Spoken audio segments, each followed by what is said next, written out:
nos han enseñado culturalmente que el ver la discapacidad es un proceso triste. Y creo que debemos de cambiar esta manera de ver. No casarnos con el diagnóstico, pero sí entender cuáles son las características. Una vez que ya lo tenemos, ahora sí buscar una escuela o institución terapia en donde trabajen las habilidades para ese diagnóstico. No, es que este chico necesita el homeschooling. A lo mejor todavía podemos probar, ¿no? Todavía podemos tener más estrategias y que nuestros miedos no nos hagan sacar al chico de la escuela. Ver cuándo es por miedo o porque en verdad lo necesita. Mundo neurodiverso. Un mundo de diferencias es un mundo de posibilidades. Comenzamos. Hola, ¿cómo están todos? Bienvenidos a Mundo Neurodiverso, a la sección Paso a Paso, este espacio donde platicamos sobre temas que giran en torno a las condiciones del neurodesarrollo, como el espectro autista, los trastornos de aprendizaje, trastornos de la comunicación, discapacidad intelectual, déficit de atención e hiperactividad, entre otros.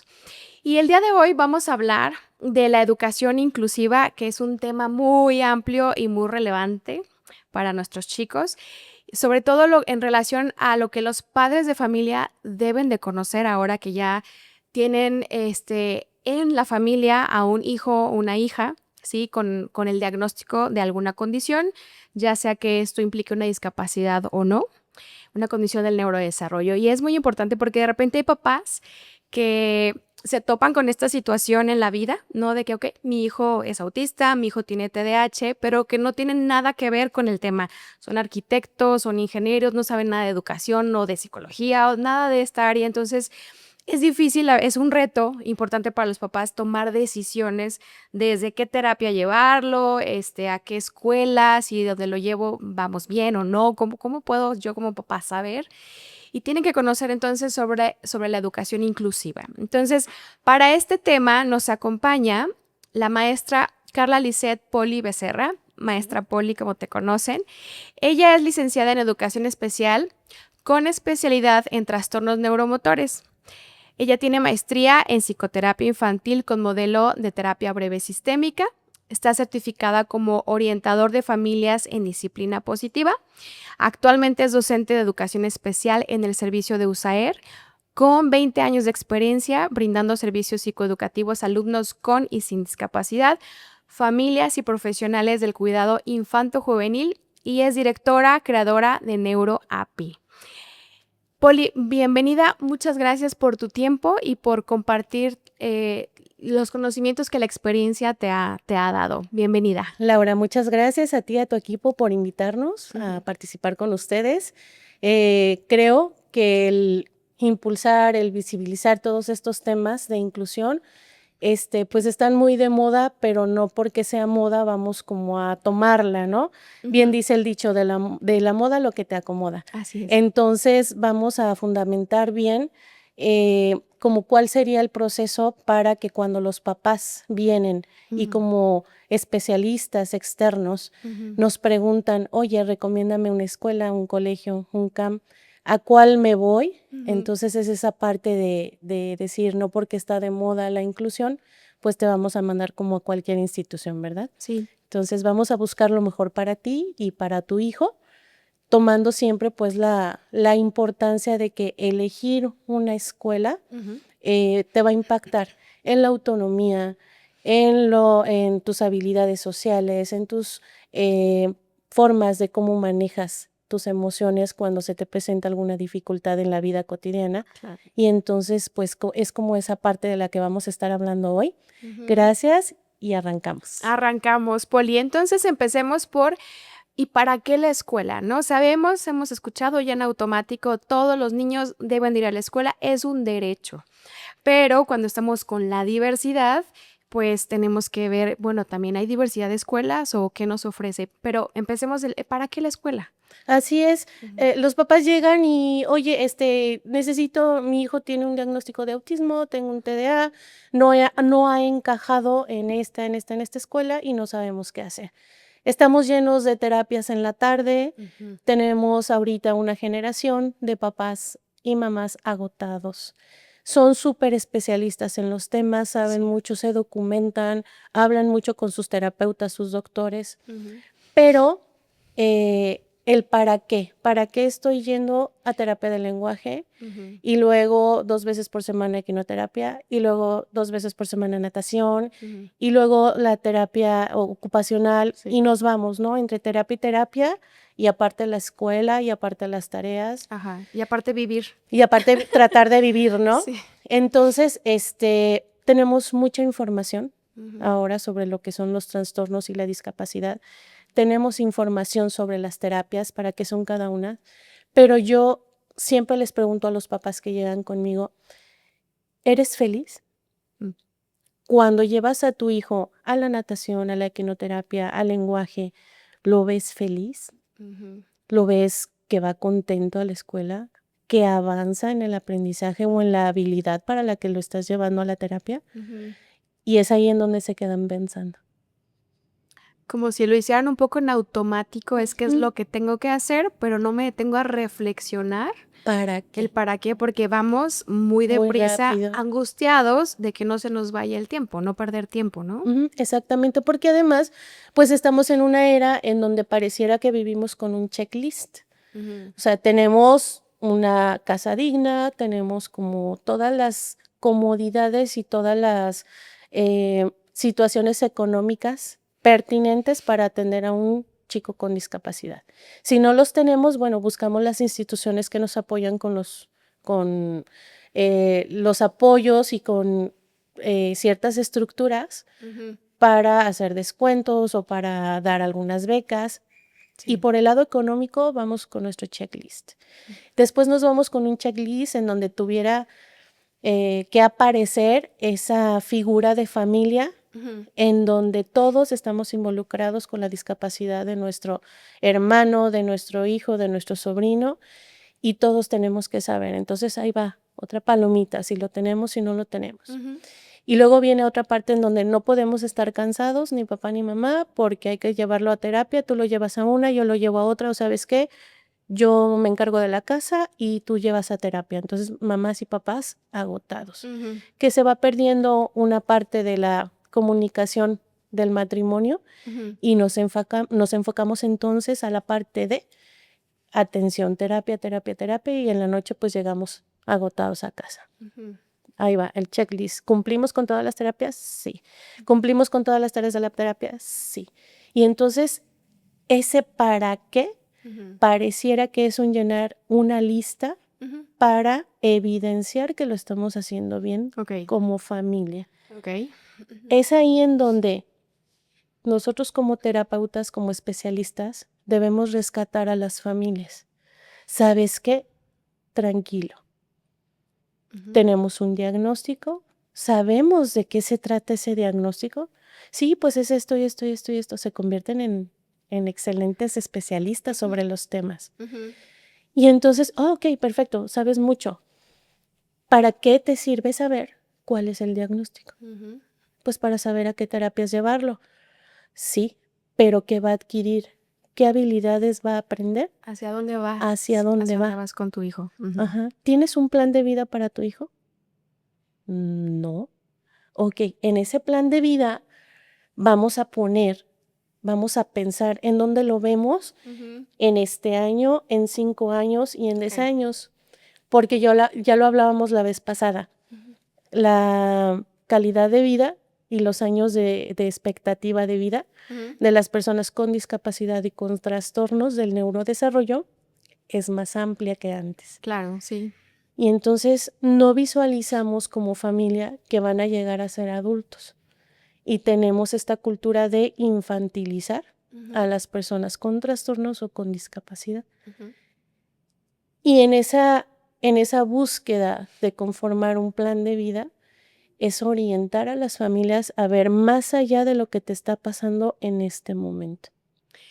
Y en esto que mencionas, muchos papás necesitan hablarlo con alguien, como puede ser un terapeuta, etcétera, y escucharse porque a lo mejor sí tenían un plan de vida, ¿no? A lo mejor ya tenían una expectativa que no incluía que su hijo tuviera un diagnóstico.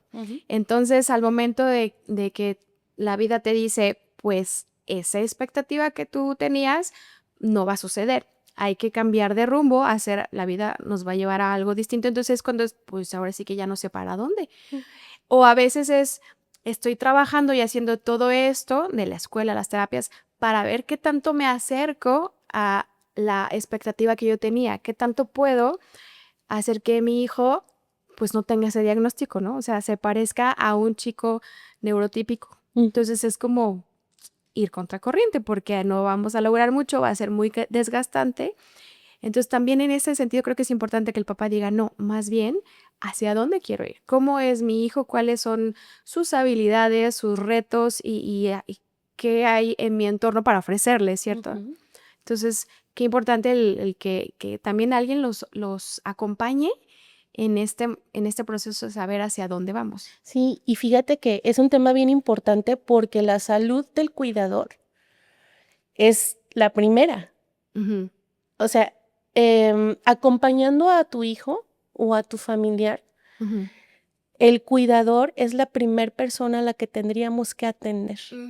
Cuando llegan con nosotros y nos preguntan, es que ¿a dónde lo llevo?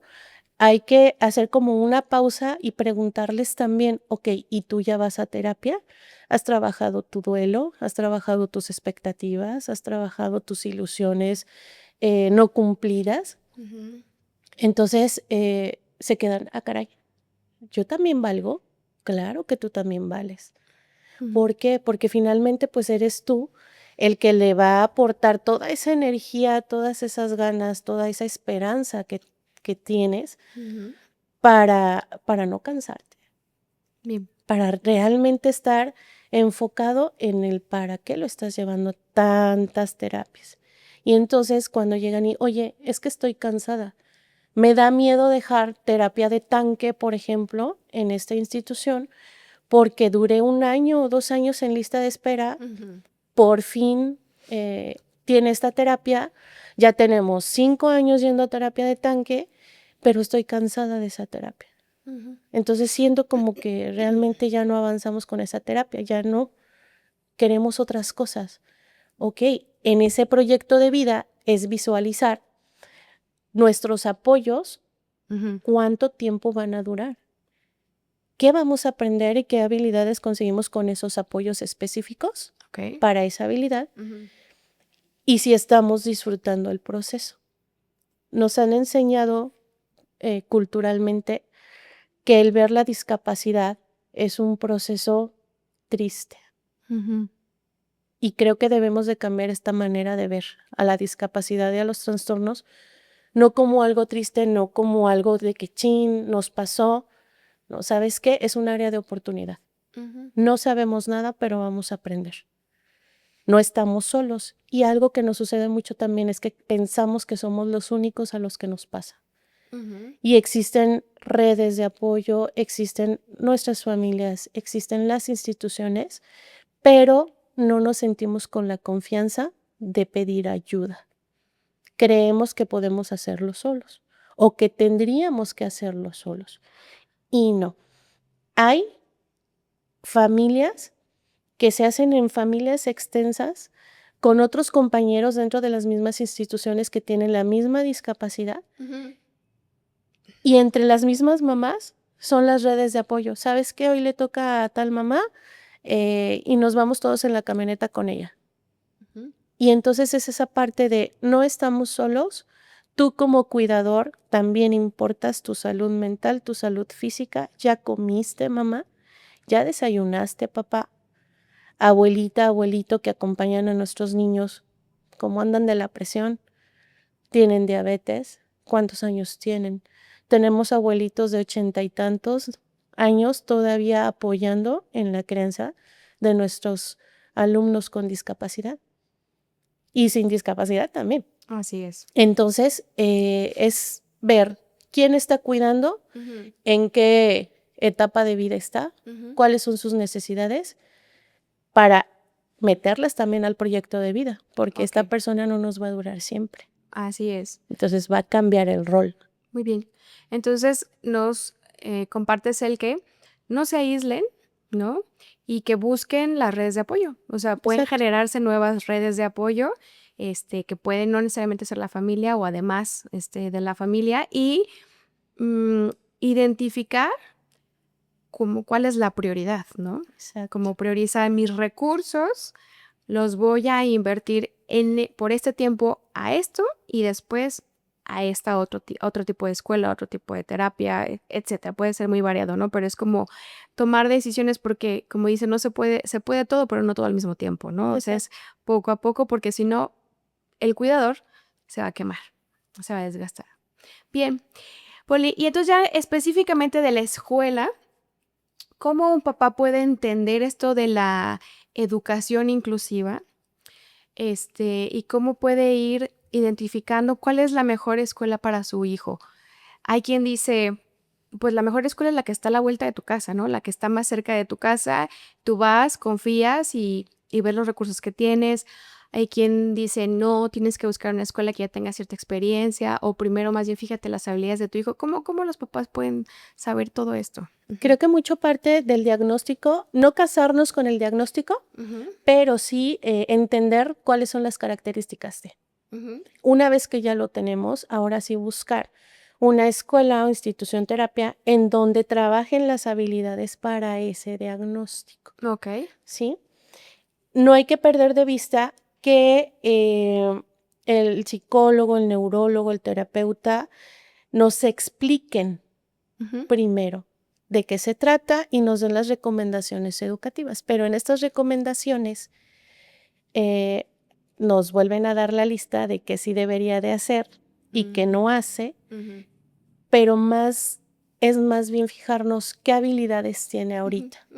Y sobre todo que a las personas, a todas, nos interesa que nos pregunten qué te gusta, cuál es tu película favorita, quién es tu artista favorito, cuál es tu color favorito, Laura.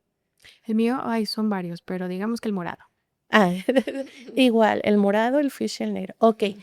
Y entonces, a la institución que tú te vayas, si la persona te conoce como persona más allá que el diagnóstico, vas a ver cómo llegarte. Y entonces hacer el rapport, el clic, esa vinculación emocional entre el maestro, terapeuta y el alumno, se va a trasladar a ese clic con los papás. Claro. Entonces esa parte primero del diagnóstico, sí, pero no nos casamos con el diagnóstico. Es una parte de la persona. Una parte de la persona. Es una parte del alumno nada más. Exactamente. Pero es muchas cosas más que es importante conocerlo. ¿Por qué? Porque es creativo, o sí, tiene autismo, pero es creativo, pero le gusta pintar, pero le encanta construir con Legos, pero es buenísimo para el fútbol. O sea, no porque tengan un diagnóstico, no somos buenos para nada. Todos somos buenos en algo. En todo no, pero en algo sí. Y entonces hay que potenciar en eso para lo que sí somos buenos. También pues hay que observar las fortalezas y los desafíos. ¿Sí? Si eres bueno para esto y tenemos dificultades para esto otro. Por ejemplo, las habilidades sociales como control de esfínter, que es uno de los temas en cuestiones del neurodesarrollo que más nos solicitan las escuelas regulares de educación básica para que un niño con discapacidad o un trastorno pueda entrar al preescolar, por lo menos ya debe de venir controlando esfínter. ¿Por qué? Porque los protocolos de protección a las infancias nos invitan a que los maestros no podemos pasar al baño, no podemos subir, bajar la ropa interior.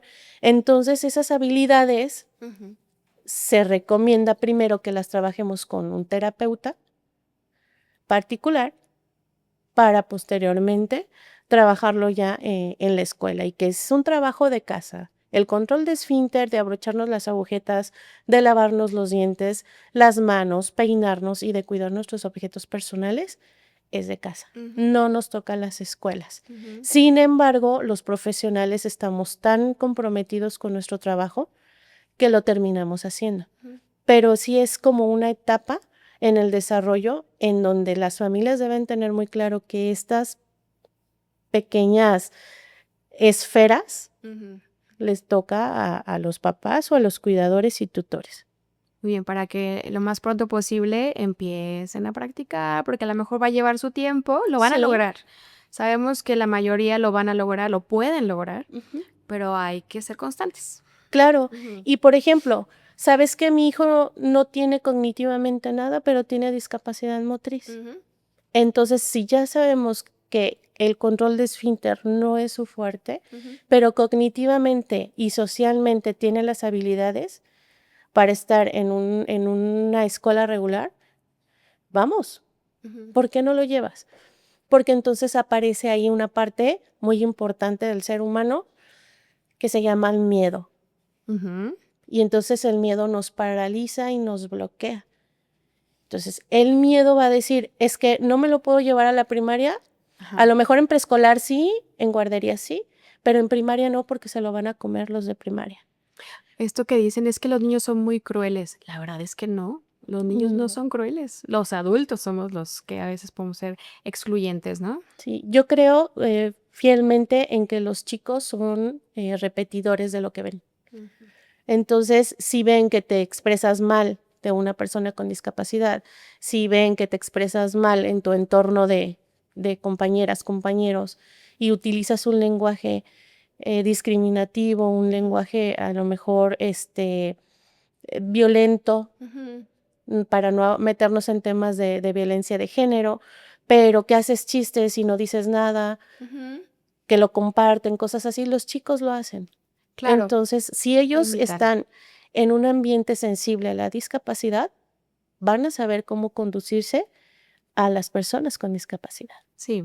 Incluso a lo mejor, o no a lo mejor, no necesariamente tiene que haber agresión o violencia, hasta la indiferencia. Ujú. Es de, ay, pues nada más no te juntes con fulanito, o nada más no le hables. Eso es, pues, no le ayuda, ¿no? Esos son los miedos que están, que traen los papás. Y finalmente termina siendo violencia, Ajá. termina siendo discriminación. Ujú. ¿Por qué?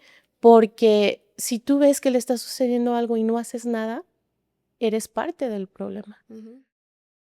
Tuvimos un pequeño corte, pero ya regresamos. Se nos un problema técnico y continuamos. Estábamos hablando de los miedos que tienen los papás, de la importancia de los compañeros para la inclusión y pues continuamos con esto. Nos decías, Poli. Ujú. Ujú. Bueno, hablábamos del diagnóstico y el Ujú. para qué, y hablábamos también buscar en los entornos a los que nos vamos a acercar, primero, que tenga una metodología establecida. Ok. Sabemos que una metodología no funciona para todo el mundo, Ujú. pero si los docentes, los especialistas que trabajan ahí conocen y trabajan bien esa metodología, Ujú. va a funcionar en alguna etapa, Ok. ¿sí? Ujú. No podemos decir eh, que, por ejemplo, ahorita hay metodologías para el autismo que la misma comunidad de autistas dice, esta no, Ajá. porque la sentimos agresiva, Sí, ¿sí? nosotros abiertamente decimos, por ejemplo, el ABA, ABA, ajá, que aunque ahora hay su versión, ya más, amigable, la verdad es que sigue siendo ABA, ¿no? ujú. Entonces, sí, abiertamente lo mencionamos. Ujú. Pero hay generaciones que vienen con ese método Claro. y que aprendieron y Ujú. que las familias dirán, no, es que a nosotros sí nos funcionó. Ajá. Entonces, no pasa nada. El chiste es que tú te acercas a la institución, conoces la metodología, Ujú. obtienes, Ujú. aprenden de lo bueno de esa Sí, metodología y en este momento brincamos esta etapa y ya no nos funciona. Entonces vamos a buscar otra. exactamente. ¿Por Sí. qué? Porque nosotros mismos vamos a terapia y no duramos con la misma terapeuta toda la vida, ¿verdad? Ujú. Vamos cambiando de acuerdo a las etapas. Así es. También las metodologías tienen que ir cambiando. Y entonces Ok. hablamos de diagnóstico, hablamos del para qué, hablamos de una metodología Ujú. que no le tengamos miedo a experimentarla, finalmente la vamos a aprender y Ujú. vamos a decidir como familia y como institución si seguimos avanzando con ella o cambiamos. O sea, probar, darle Probar. como la oportunidad Ujú. y tener como muy claro qué vamos a estar observando, evaluar y tomar una decisión después. Pero sí Exactamente. probar. Ujú. Ujú, exactamente. Y otro sería, por ejemplo, una institución sensible, que conozca de los temas de discapacidad, Ok. que conozca de los temas de inclusión, que tenga protocolos, que esté acorde a la legislación vigente. Ujú. Y entonces cuando se acercan los niños con discapacidad a una escuela regular, por ejemplo, que yo digo, no existen las escuelas regulares, todas las escuelas son regulares, pero hay unas que sí están más sensibles, que tienen más conocimiento sobre los temas y hay unas que definitivamente no. Los equipos de USAER, de apoyo a las escuelas, ayudan mucho en la parte de la sensibilización y también pueden acercarse a los CAM, a los centros de atención múltiple, en donde viven la discapacidad todos los días. Y ahorita, por ejemplo, para el 3 de diciembre, en la escuela en la que estoy, hicimos un evento multisensorial para conmemorar el Día Internacional de las Personas con Discapacidad. Y comentaban, oye, Poli, es que nunca habíamos tenido una actividad así. Y digo, ok, pero si este concepto está desde el 92, han pasado 20 y tantos años y no tenemos una actividad así. Dice, es que no habíamos tenido un alumno así, ok, pero lo tenemos. Claro. Y entonces los mismos maestros, los compañeros de apoyo, los compañeros de intendencia, todos estaban involucrados en la actividad, protegiendo, acercando materiales, viendo los tiempos, cuidando que los niños no se desbalagaran, los maestros cuidando a sus grupos, invitando a que participaran en las mesas sensoriales. Y abrir el tema y acercarte a una institución que sabe sobre el tema, como papá te hace sentir seguro. Claro. Porque dice, oye, si pasa algo en el baño, si ocurre algo en el segundo piso, si se va a los patios de atrás y se lastima con algo, ¿cómo vamos a actuar? No te preocupes, está el seguro escolar, están las bitácoras, está como paso 1, paso 2, paso 3. La escuela lo conoce, la comunidad educativa la conoce para evitar esos comentarios que decíamos. Ay, pues no te juntes. No, ¿sabes qué? Si tú ves que le está sucediendo algo, ayúdalo o avísale a alguien que algo está pasando. Con acciones tan pequeñas, pero tan importantes, podemos hacer la diferencia como un centro educativo incluyente, ¿sí? Y entonces, metodología, una sociedad sensible, capacitada, que conoce, creo que son partes importantes para que se pueda dar la inclusión de un niño a un centro educativo. Nos acabas de dar un ejemplo muy bueno de esta actividad, bueno, muy en general no lo platicaste, de esta actividad en el centro para sensibilizar. Y creo que es algo que tenemos que hacer constantemente, ¿no? O sea, haya o no haya alumnos con alguna condición, con algún diagnóstico, pues tenemos que conocer, es algo muy importante y hacerlo de manera anual, cada 6 meses, etcétera. ¿Qué actividades, o sea, hay actividades específicas, por ejemplo, para hacer con los padres de familia? Y luego habrá actividades para hacer con los compañeros. Habrá actividades específicas para los profesores. ¿Cómo tú qué sugieres? ¿Qué ejemplos has vivido, llevado a cabo? ¿Qué has visto que funciona para que tengamos una idea? Porque hay muchos papás que la escuela les permite el que, sí, vengan a platicar, pero nomás con los maestros que le tocaron, ¿no? Y ya, con eso. Entonces nos quedamos muy cortos. ¿Qué tanto se puede hacer? Se puede hacer muchísimo, muchísimo. Creo que la tarea más importante es aprender nosotros a comunicar la idea que tenemos de una manera amigable para los docentes. Creo que el primer punto para trabajar es la parte docente, porque muchas veces lo sentimos como, ay, es más trabajo. Sí. No me niego, estoy abierto a aprender, pero sí siento como que tengo que estudiar sobre el tema, tengo que llenar formatos, tengo que hacer evaluaciones que realmente no conozco bien. Y entonces esta parte de tener que capacitarte en estos temas es trabajo. Y son horas invertidas, horas que dejas de dedicar a tu persona, dejas de dedicar a tu familia, incluso en tus planeaciones para tu grupo. Sí. Entonces sí es como esa parte de cómo como especialista le voy a llegar al personal docente, no para convencer, pero sí para abrir el tema. Y entonces los maestros somos también como niños. Nos gusta la parte de cuando te sientes bien en algo que pudiste lograrlo, Ya. te reconoces esa parte porque lo lograste y te sientes hábil. Entonces, con temas muy pequeños, en una dosificación chiquita, muy específicos, metas por semana, nosotros decíamos, apréndete un concepto.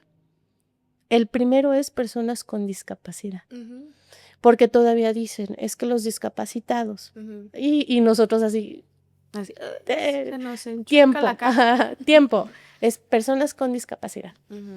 Hasta ahí, apréndete ese concepto. ¿Fue difícil? No. Sí, porque lo hablo constantemente. Para mí es natural decirlo mal. Y no, no es que esté mal, es que anteriormente era el concepto. Vamos cambiando y bueno. Y entonces dosificamos los contenidos con los maestros, les hablamos temas de interés también. Compañeros en la escuela tenemos una alumna con autismo. ¿En serio? Sí, ¿se habían dado cuenta? No.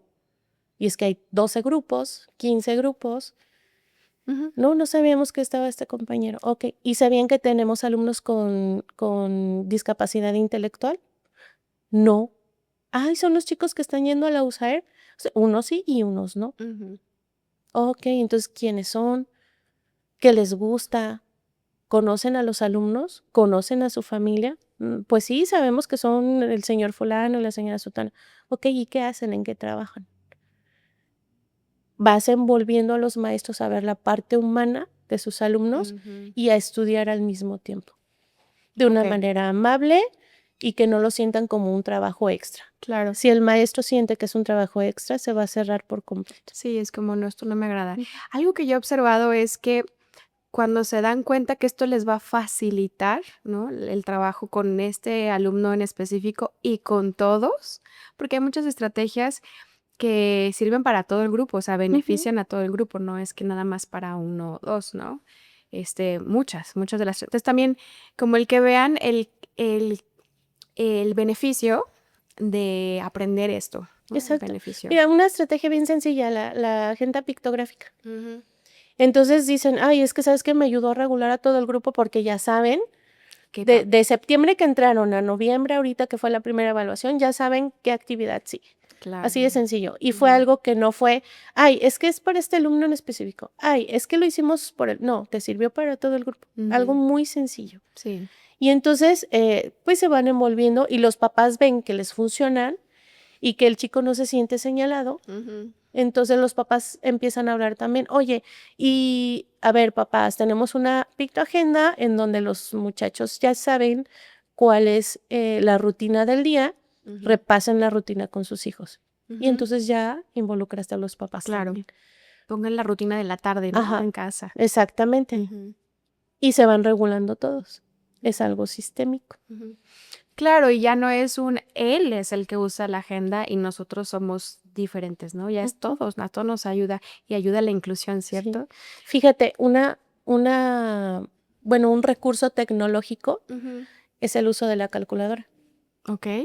Y entonces no tienes que escribir la operación y tienes que hacer como todo el proceso porque si no está mal. ¿Esa es la necesidad de tus alumnos o es una necesidad tuya como maestro? Es cuando, ¿qué es? ¿Una necesidad o una necedad? Una necedad, exactamente. Y entonces, ¿sabes qué? Hoy estábamos en un grupo, por ejemplo, viendo los porcentajes de descuento y había niños que no. Le digo, ok, ven, ¿tienes celular? Sí, sácalo y abre la calculadora. Se quedaron así como que es que jamás se ha abierto la calculadora. Bueno, el celular también sirve y tiene herramientas para que lo utilices para el aprendizaje, ¿no? Y no tiene discapacidad, no tiene ninguna necesidad, simplemente ese ejercicio estaba difícil para él en ese momento. Le brindé la herramienta, le expliqué cómo se utilizaba y lo pudo hacer en la calculadora. Se sintió hábil, no se rezagó, entregó su trabajo en tiempo y forma y se lo calificaron. Maestra, y todavía el chico con culpa. Es que utilicé la calculadora, ¿no? Le decía a su maestra encargada del grupo. ¿Y qué tiene? ¿Aprendiste a utilizarla? Sí. ¿Ya entendiste que el celular no es nada más redes sociales? Sí, ok. llevas de hacer 10 ejercicios con calculadora. Ay, maestra, pues para que aprendas a usarla bien, no sé Claro, qué, ya o sea, haciéndole como, sí, de como la broma. Pero fue algo que los maestros no estamos abiertos a usar la calculadora en mi sala. No digo que todos, pero sí la mayoría porque todavía aprendemos de forma tradicional. Bueno, enseñamos de forma tradicional. Y los papás todavía confían en lo que el maestro le está diciendo. Y si dicen, es que no puedes llevar la calculadora, no puedes llevar el celular, es que no le están dando el enfoque educativo, el enfoque pedagógico.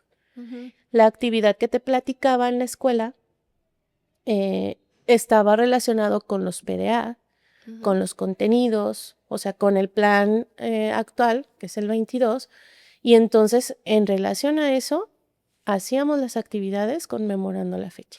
¿Qué son los PDAs? Pues son los aprendizajes que vas a llevar durante este año en todos los campos formativos. Ok. ¿Sí? Por ejemplo, en lenguajes, ¿cuáles son los aprendizajes que tú vas a tener para este ciclo escolar? Y el maestro lo que se encarga es de dosificarlos. Se dice que no podemos eliminar ninguno de los aprendizajes. No los podemos eliminar, pero sí podemos hacer esos ajustes razonables. Y los ajustes razonables precisamente tienen que ver desde a lo mejor dónde lo estoy sentando, está con la iluminación adecuada, la parte del aire es adecuada también, y luego qué recursos tecnológicos estoy utilizando. Todavía creemos que la parte de un recurso extra es una hoja diferente, una hoja impresa distinta con los mismos problemas de matemáticas, por ejemplo, pero ya este es un ajuste, le estoy dejando actividades extras o lecturas extras, este es un ajuste. Ok, ¿qué te parece si estas mismas lecturas las buscamos en un PowerPoint y que el niño vaya armando a lo mejor los enunciados arrastrando? O sea, que la tablet le funcione para hacer algo pedagógico que le ayude a lograr ese aprendizaje. Claro. Que su programa de estudio le está diciendo que tiene que aprender para esta etapa. Sí, y que entra de una manera diferente, se va consolidando porque lo hizo de diferentes formas. Sí, y es la era de la tecnología, no nos podemos quedar con las hojas impresas. Claro que sí, la parte de la enseñanza de la lectoescritura nos debe de llevar a poder escribir, pero existen los teclados. Y entonces un chico con autismo o con discapacidad intelectual o con síndrome Down que no puede agarrar el lápiz porque tiene una situación en sus manos, pero sí tiene un teclado, pues entonces la parte del que el maestro dice, póngale la tablet. Sí, o sea, es como, no te voy a limitar en algo que podrías despegar. Exacto. Porque yo tengo la idea de que paso 1, paso 2, ¿no? De que tienes que escribir con la mano y con el lápiz sí o sí. Entonces ahí entran los ajustes razonables, la flexibilidad y el para qué estamos haciendo esto. Para qué, bueno, ya no está desarrollando esta parte fina en este momento, a lo mejor en otro momento sí con otros ejercicios, pero el para qué en este momento es la lectura, la escritura, la comunicación con la palabra escrita. Con la palabra escrita, exactamente. Y entonces haces tus ajustes, metes tu parte de la tecnología, tu parte de los recursos concretos y el chico se siente realmente inmerso en la dinámica del grupo. Eso es inclusión. Ya. Si solamente está en el salón, pero está atrás, nos seguimos quedando con un rezago y con una situación de una inclusión disfrazada. Exacto. Y es discriminación y es violencia. Y pues no avanza, se siente frustrado. Sí. ¿Sale? Entonces, con estos pequeños ajustes que a veces nos cuesta trabajo pensar en cómo lo voy a poner en una planeación, cómo lo voy a aterrizar. Entonces, compañeros docentes, no estamos solos, somos un equipo. Y así como, ay, ¿sabes qué? A la maestra de quinto le funcionó, te lo comparto, maestra de tercero, y entonces entre las dos hacen por ahí una dinámica, se unen, y les sale padre, ¿no? Esta parte un de trabajo que, colaborativo exacto, nos ahorra mucho tiempo y esfuerzo, ¿no? Entre los maestros, porque entonces el alumno tiene que participar, no solamente estar, Porque luego sentimos que nos hacen un favor, ¿no? Ay, ya lo aceptaron en la escuela, muchas gracias, qué buena onda, pero tiene que participar, ¿no? Tiene que Sí. estar teniendo actividades, no simplemente tranquilito armando rompecabezas. Imagínatelo en sexto, en donde ya deben de tener las operaciones básicas, Ujú. pero súper aprendidas, Sí. por lo menos fracciones, por lo menos raíz cuadrada y porcentajes. Ok, ¿sabes qué? No lo logró. ¿Por qué no? Ujú, No le dimos las herramientas, ujú. no le dimos la oportunidad. Nuestras expectativas de aprendizaje para él fueron mínimas. Y entonces estamos en la era de las posibilidades. Ujú, Tenemos la información, la podemos obtener fácil. Hay muchas instituciones que nos pueden orientar y ujú. entonces la buscamos y la aplicamos. ¿Funcionó? Sí, avanzó 2 puntos de 5 que queríamos avanzar. Está bien, está perfecto. Ujú, En estos 2 puntos se atoró, ok, busquemos otra estrategia. No ujú, pasa nada. ujú. ¿Verdad? Y también como tener muy claro que así va a ser, o sea, ahora busquemos otra estrategia, no va a ser una la que nos va a resolver todo y no frustrarnos, es de, bueno, ahorita nos funciona así, el siguiente reto pues va a ser de otra manera, el siguiente objetivo, la otra materia va a ser diferente, ¿no? Sí, Hay que estarle buscando. ajá, y no es irnos pensando que es a base del ensayo y el error. Mm, No, es un programa diseñado para él ujú, y como todos los programas tiene el proceso de crearlo, ujú. de aplicarlo, de evaluarlo y de volverlo a estructurar. Sí, Así nada se van todos los improvisado. programas, exactamente, Ujú, para sus necesidades específicas que ayuden al mismo tiempo a las necesidades del grupo. ujú. ¿Sí? Acuérdense que estamos en un sistema y todos somos parte de lo mucho o poco que tu alumno con discapacidad o con trastorno avance, también le va a ayudar al grupo a avanzar. Y tú como maestro vas a aprender a la par de, de, de tu mini colmena, ¿no? Ujú, Ahí ujú. estamos. Y, ay, se me fue la pregunta. Una vez que ya está el chico en la escuela y que está participando, a veces queda la duda de quién es como la persona que lidera, eh, la que lidera y tiene, vamos a decirlo así, la última palabra de sí, sí va a ser esta metodología. No, no vamos a poner, sí, sí vamos a poner la agenda. O sea, como tiene que haber al final alguien que lidere, ¿no? Porque Ujú. colabora el terapeuta, colabora, hay muchos colaboradores, los mismos papás, hay que considerar al chico también, pero ¿quién lidera? ¿Hay alguien que lidera? ¿Hay alguien que es el que toma la decisión, el que evalúa si eso está funcionando o no? ¿Quién sería esa persona? Si estamos hablando de la parte educativa, Ajá. el maestro de grupo es el que está la mayor parte del tiempo con el alumno. Ujú, Los de USAER estamos 45 minutos, media hora, una hora, lo que el chico nos aguanta el ujú, trabajo ujú, o lo que está diseñado para sus actividades del día. Pero el docente, en base a todo lo que se ha establecido, todos los acuerdos que se han tomado, y va evaluando, sabes que esto sí funcionó, esto no funcionó. Maestra de apoyo, ayúdame. ujú. Hasta aquí nos atoramos. Ya. ¿Sí? Ujú, Entonces es el maestro de grupo ujú. el que ve el avance, los ajustes o nos atoramos aquí. Muy bien. ¿Vale? Él es Ujú, el que tiene que gestionar los apoyos para su alumno. ujú, Maestra, tengo dificultades en la lectoescritura, tengo dificultades en las matemáticas, específicamente en problemas de adición ujú, o de problemas de hacer sumas. ujú, Ok, el chico tiene el concepto de qué es sumar, ujú, agregar, poner más. Entonces vámonos bajando los conceptos. ujú. Vamos a poner más, vamos a poner muchos. ¿Sí? Y Bien. entonces es el Ujú, maestro de grupo, de ahí, si es en la situación del hogar, obviamente la familia es la que va a tomar las decisiones, sobre todo si son menores de edad. claro. Cuando son Ujú, mayores de edad, creo que es importante que les demos voz, ujú, voto, y ujú, aunque sean menores de edad, pero tienen como esa habilidad de ser muy claros, porque hay chicos que lo hacen, te ujú, dicen firmemente esto sí y ujú. esto no. Y hay que escucharlos. Hay que escucharlos. Ujú, Entonces, esa parte de respetar, la familia es la que va a tomar la decisión. ok. Tú puedes recomendar 5 instituciones Ujú, y ellos van a ir a las 5 instituciones, pero ujú. ellos van a decidir en dónde se van a Sí, quedar. sí, sí, los papás son los que deben de, los que se sientan con la capacidad, y la autoridad de decidir y los demás proponemos. Pero entonces en Exacto. lo educativo, quien lidera es la maestra. Es la maestra, así es. Es, ok. Todos los demás acompañamos. Si la maestra es nueva en esto y te está pidiendo ayuda, entonces tú como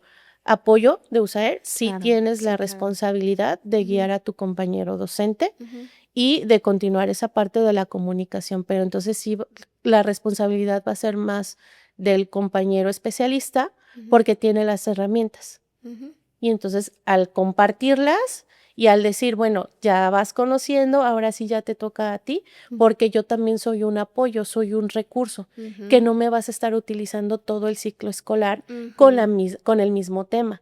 Claro. Si ya trabajamos esto, ahora ocúpame para otro tema, Ujú. para otra situación, Ujú. ¿vale? O para otro niño. Claro. ¿Sabes qué? Ahorita, ¿sabes qué? Ya se reguló, ya en las situaciones sociales ya se reguló. ¿Qué te parece si ahora me ayudas a atender a en situaciones de matemáticas? Ujú. Perfecto.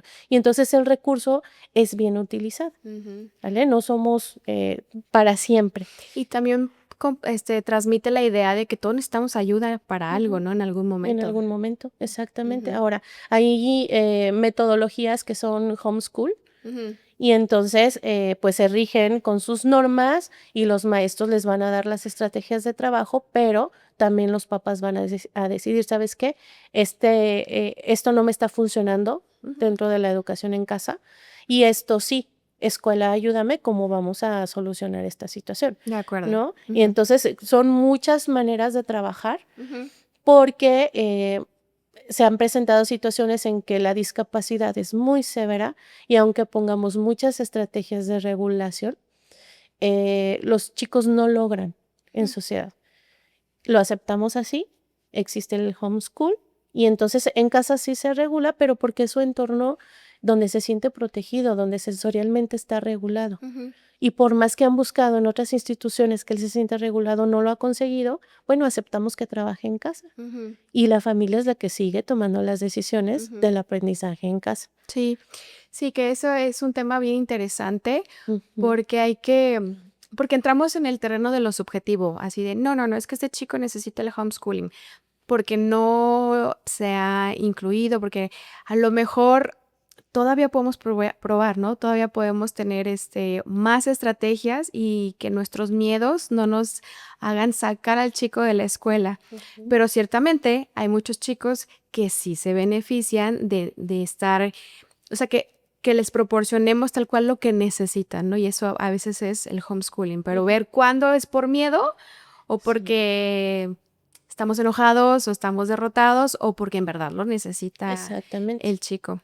Que sea una herramienta para él. Exacto. Y sí, estamos claros en que la educación es un derecho Ujú. y está accediendo a la educación. Ujú. Pero aparte de que estamos cuidando a nuestro chico con discapacidad, también estamos cuidando a los otros 30, Ujú. a los Ujú. otros 40. Ujú. No podemos sentarlos a todos a la hora del recreo en las bancas o en las escaleras de la escuela. Ujú.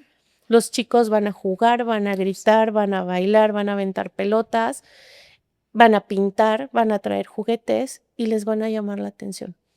Y entonces, tú has trabajado mucho en la parte de, hey, ese juguete no es tuyo. Sí, pero si es algo que realmente lo necesito para regularme, no me va a importar en ese momento si es de ella o es mío. Lo Ujú. necesito para regularme. Ujú. Sí, no es un capricho, no es un berrinche. Ujú. Entonces, ¿sabes qué? No puede con esto, no puede con estas situaciones, vámonos a un homeschooling, ¿sí? Ok. En este momento y volvemos, este recurso, ¿cuánto tiempo va a durar? Tiene que ser temporal. Tiene que ser temporal también, Claro. porque las habilidades sociales y el aprendizaje con los iguales, Ujú. creo que nos habilita para esas habilidades para la vida, ¿no? Exacto. Solución Sí. de problemas y conflictos Sí. en sociedad con iguales. Al final vivimos Al en una final sociedad, vivimos en una sociedad. en una comunidad. Ujú, Sí. Sí, ya vamos a ir cerrando. ujú. Podemos hablar muchísimo y está muy interesante el tema. Me gustaría preguntarte, Poli, en el podcast pasado también hablamos de inclusión educativa y yo le preguntaba a la invitada, ¿qué es lo que viene? O sea, ya llevamos varios años con esto de la inclusión. Hemos visto que es algo internacional. Hemos visto cómo paso a paso hemos avanzado, porque claro que hemos avanzado. Sí, nos falta mucho, pero hemos avanzado bastante, hay que reconocerlo. Para ti, en lo personal, Poli, ¿tú cómo ves lo que viene? Y hablemos a lo mejor aquí en Jalisco, en México, ¿cómo ves la inclusión? ¿Con qué nos vamos a estar enfrentando? ¿Qué cosas buenas vienen? ¿Cómo haciendo esta evaluación de lo que llevamos de inclusión y qué se viene? Yo creo que el uso en la incorporación de las tecnologías en las aulas las tenemos que gestionar. Sabemos que no nos van a llegar así por arte de magia y que no todos los programas educativos la van a implementar. No a todas las zonas tampoco de Jalisco nos van a llegar los recursos tecnológicos, pero sí podemos seguir gestionando esos recursos porque nos abren puertas. Claro. Desde los idiomas hasta las habilidades para programar, para hacer páginas, para adquirir la comunicación. Hablamos comunicación como aumentativa, no para bloquear el proceso de lenguaje. No, al contrario. Sino para aumentar la parte comunicativa y creo que nos vienen buenas cosas en parte de tecnologías. Algo que no debemos perder de vista es el trato digno. Que busquemos que nuestras escuelas sean incluyentes o no, sean inclusivas o no, nos tratemos de forma digna entre todos, entre compañeros iguales, entre los compañeros más grandes a los más pequeños, y formemos comunidades de aprendizaje realmente respetuosas y amables con las etapas y los procesos de aprendizaje de nuestros alumnos. Y creo que la comunidad educativa está abierta a aprender sobre esos temas. Se hablan sobre temas de grupos vulnerables, de la mujer indígena, o sea, hay muchos temas abiertos, pero la parte de que nosotros estudiemos esos temas, nos empapemos y los llevemos a cabo, está puesta en la mesa, está abierta y depende de nosotros como comunidad que aterricemos en esos temas y los llevemos a cabo en nuestro día a día, que lo vivamos. Creo que un personal respetuoso y paciente con los compañeros también es un personal más feliz. Vamos a trabajar más felices a las escuelas y nos sentimos